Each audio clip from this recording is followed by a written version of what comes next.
दोस्तों, वेलकम। दोस्तों, आज इस दुनिया में बढ़ती हुई आबादी ने कई चुनौतियां पैदा कर रखी हैं।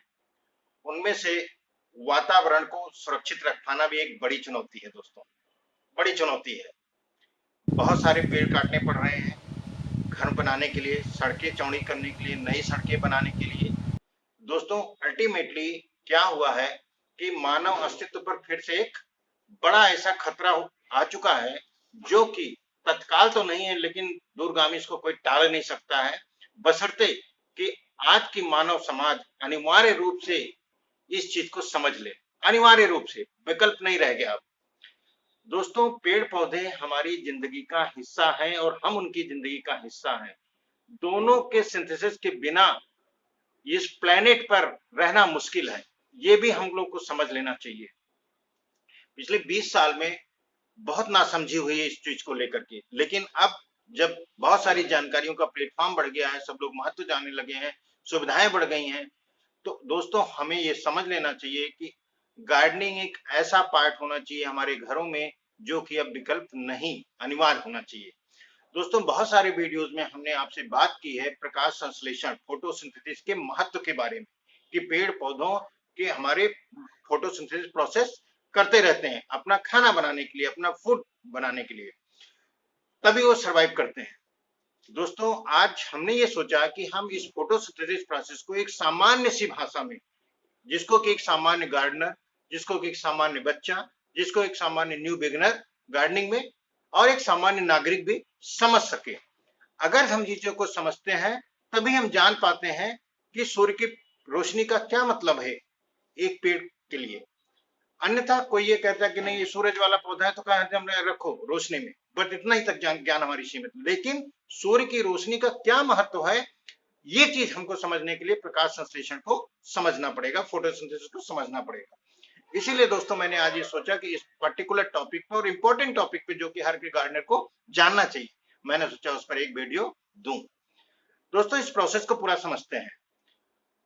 हम जब पौधों को पानी देते हैं या पौधे हमारी जमीन में है, तो वो नेचुरली पानी ले लेते हैं, ठीक है। नदी नाले से के आसपास अगर हैं या तालाब के आसपास हैं या कहीं और भी हैं, तो पौधे जड़ों से पानी ले लेते हैं। वो पानी स्टेम्स के थ्रू पत्तियों तक जाता है। प्रोसेस को आप समझिएगा, पानी लिया जड़ों ने, स्टेम्स के थ्रू पत्तियों तक गया, अब पत्तियों तक पानी आ गया।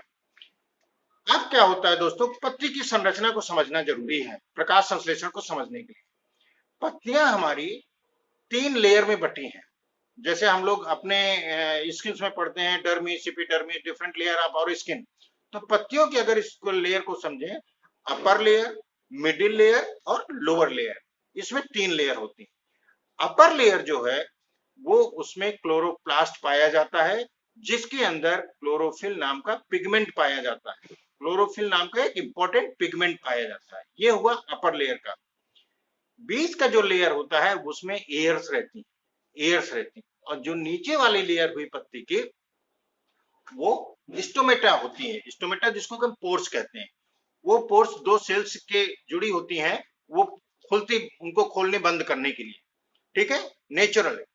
तो उस स्टोमेटा के थ्रू पत्तियों ने क्या करती हैं, बाहर की कार्बन डाइऑक्साइड को एब्जॉर्ब करती हैं। जब रेगुलर वे में कार्बन डाइऑक्साइड का 24/7 आवर का ये प्रोसेस है। अब पौधों में पहले से क्लोरोफिल था, पानी था, और क्या आ गया, कार्बन डाइऑक्साइड आ गया। जब ये 3 चीजें आ गई, तो अब जब प्रकाश की रोशनी इन पत्तों पर पड़ती है, आप देखिए ये चौड़े चौड़े पत्ते हैं, ये सोलर पैनल की तरह होते हैं एक तरह से। जैसे हम लोग सोलर पैनल बनाते हैं सोलर एनर्जी के लिए, ये सोलर पैनल के लिए। जब सूर्य की रोशनी इन पर पड़ती है, ये सारी चीजें आपस में मिक्सअप हो जाती हैं और ये फंक्शन करने लगती हैं। नतीजा क्या होता है कि इनका सिंथेसिस होता है, इससे ऊर्जा उत्पन्न होती है। लेकिन ये ऊर्जा तभी उत्पन्न होती है जब सूर्य की रोशनी उन पर पड़ती है। जब ऊर्जा उत्पन्न होती है, तो क्या होती है, ऊर्जा के साथ का ऑक्सीजन भी रिलीज होती है। तो कार्बोहाइड्रेट और ऑक्सीजन रिलीज होती है एंड बनती है। इसमें जो कार्बोहाइड्रेट है, जो एनर्जी है जो जनरेट हुई, वो पौधे के सारे हिस्सों में ट्रांसफर हो जाती है। चली जाती है और जो ऑक्सीजन है फिर उसी स्टोमेटा के थ्रू बाहर आ जाती है, जिसको कि हम लोग इनहेल करते हैं। तो आप समझ गए होंगे कि कार्बन डाइऑक्साइड कैसे लेते हैं पौधे, ऑक्सीजन कैसे छोड़ते हैं और वो पूरे फोटोसिंथेसिस प्रोसेस का क्या रोल है। तो उनको पूरा खाना में, और ये हमेशा चौबीसों घंटे का ये पूरा प्रोसेस है। तो दोस्तों, एक गार्डनर के तौर पे फोटोसिंथेसिस को हम जितना सिंपल ढंग से समझा सकते थे, अपनी बात को कह सकते थे, वो मैंने कहने की कोशिश की है। हमें ये जानना चाहिए। तो अब इस तरह से हमारा प्रोसेस, पौधा पूरा ऊर्जावान बना रहता है और वो हमें, अब आप ये सोचिए कि जब जितना ज्यादा वो अच्छा फोटोसिंथेसिस प्रोसेस होगा, उतना ही ज्यादा ऑक्सीजन वो रिलीज कर पाएगा और जितना ऑक्सीजन रिलीज कर पाएगा उतना हम सबके लिए रिच ऑक्सीजन एनवायरनमेंट क्रिएट होगा।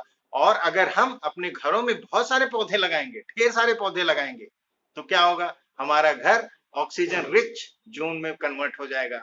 दोस्तों, कहते हैं कि एक आदमी को पूरी लाइफ में जीने के लिए 4 बड़े पौधे, पेड़ जितना ऑक्सीजन रिलीज करते हैं उतना चाहिए होता है। तो दोस्तों, हम लोग पेड़ों के महत्व को समझें और अपनी जिम्मेदारियों को, अब ये फॉर्मेलिटी नहीं रहेगी करें या ना करें, जिम्मेदारियों को समझें और अपने घर में गार्डनिंग जरूर करें। थैंक यू दोस्तों।